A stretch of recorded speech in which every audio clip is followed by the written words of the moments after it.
10 علامات هيقولولك إن ابنك ذكي مش شقاوة.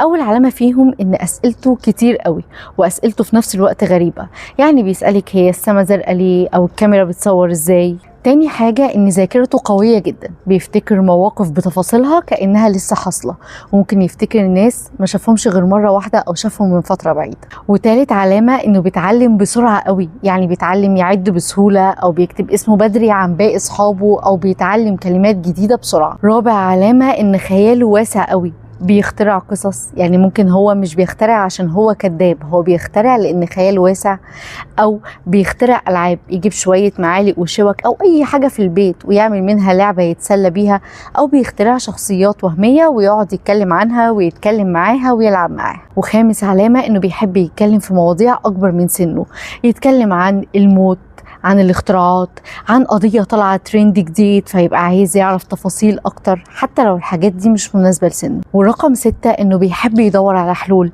فهتلاقيه بيحب يلعب بازل، وكل ما البازل بقت معقدة أكتر كل ما هو ما بيتبسط أكتر، أو هتلاقيه بيفك كل لعبه ويكسرها عشان يحاول يركبها تاني، أو يعرف اللعبة دي بتتكون من إيه وجواها إيه، أو بيعمل أشكال مبتكرة وما جاتش في بال حد من لعبة مكعبات. وأهم نقطة هي رقم 7، نقطة من الذكاء احنا ككبار ما بنقدرش نوصلها بسهولة، وهي الذكاء العاطفي.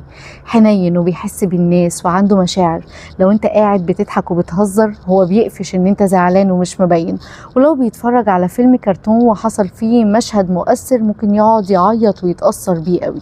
رقم 8 ان دمه خفيف، بيحب يقول نكت والنكت بتضحك بجد، والاهم من كل ده ان لو حد قال نكتة قدامه بيفهمها وبيلقطها بسرعة. والحاجة اللي قبل الاخيرة ان هو بيحب يركز في تفاصيل الحاجة اللي بيحبها قوي، فهتلاقيه لو مثلا بيحب الحيوانات او الديناصورات بيجمع كل المعلومات عنها وقاعد بيتكلم عنها طول الوقت بسبب ومن غير سبب. والحاجة الاخيرة انه بيحب التحدي، لو وقفت قدامه حاجة صعبة زي مسألة او لعبة او حاجة بيفضل وراها لحد ما يحلها، مش بيزهق ولا بيمل من التفكير. مش شرط ان كل العلامات دي تبقى عند ابنك او بنتك، بس لو لقيتي انه معظمها موجودة عندهم نميها واستغليها.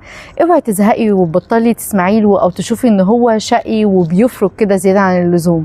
اسمعي له ونمي موهبته.